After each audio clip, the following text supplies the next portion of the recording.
This is Healthy Habits. This is the little Joanne Marie way of looking at life from a little healthier perspective. Now, I'm not a doctor and I don't give medical advice, but I do a lot of reading and I do a lot of research trying to find ways to stay healthy, especially as we age. So, last video I talked about the difference between sugar and added sugar. So today I'm going to talk about the difference between sodium and salt, because I think some people think it's the same thing, but it's not. Sodium is a mineral. It is a chemical element that's part of salt. Salt is actually 40% sodium and 60% chloride. Now, I don't use salt, I don't cook with it, I usually don't salt my food. But if I need to have salt in the house, what I do is I use this product, which I like a lot. It's called Real Salt. It's actually mined in Utah, and it's unrefined. So it maintains all the minerals, healthy minerals that are in the salt when it's mined. So the link is below if you want to take a look at Real Salt. And a couple little interesting little facts about salt. South Korea produces the most expensive salt in the world.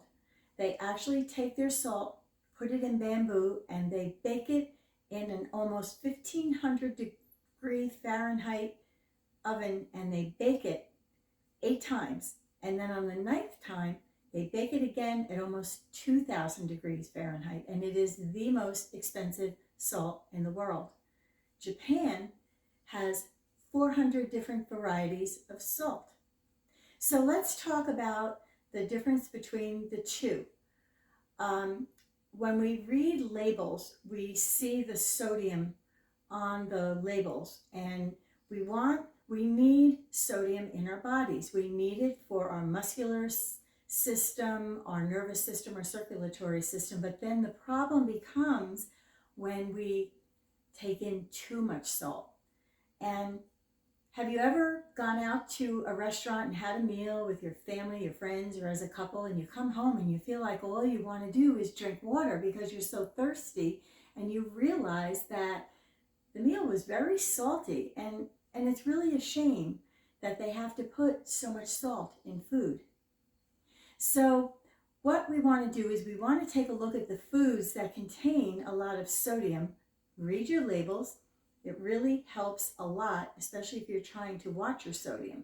So there are products like bread, pizza, packaged food, salad dressing, restaurant food, all contain high amounts of sodium very many times. In fact, in pizza, I was hard pressed to find one that didn't have a lot of sodium. There is a brand called Amy's that's very good and has the lowest amount of sodium that I could find in a store-bought pizza. So what can we do to try to cut down how much sodium we take in each day? Well, there's a couple things you can do. You can eat smaller portions because, of course, if you eat less food that has sodium in it, you'll ingest less sodium, right? Makes sense. Buy fresh. If you buy fresh, then you can control how much sodium goes into your food.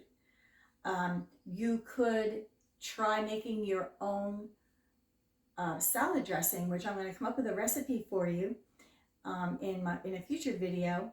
But in the meantime, you could just maybe use olive oil and a vinegar mix in your salad to help cut back on sodium. And then the last thing that they suggest is that you don't eat out so often. Well, I think sometimes that's a little bit difficult because as a society, when we get together with family or friends, or you go out as a couple, what do you like to do? You like to go out to dinner. But if you stay home and cook, which you could do that too, and I'm actually working on a cookbook with recipes that's very easy, recipes that I've tried that it's a lot of fun to cook with 2 people who are doing the cooking.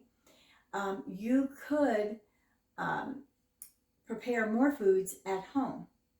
And so that's my little segue into my next healthy habits video, which is going to be my first time ever Joanne Marie cooking video. And I'm going to prepare this dish. It's a very nice dish that it can be used as a side dish. You can actually have it on its own, but I add no salt to the dish. If there's any sodium in it, it might be in some of the things that are in it, but there's actually none that I add myself, and you get the flavors from the garlic and the olive oil and some of the other things that are in this dish. So get ready to watch me do my first cooking video, and okay, I'll cook in high heels.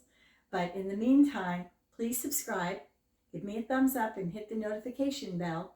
And thank you for watching, and I'll see you at my next video.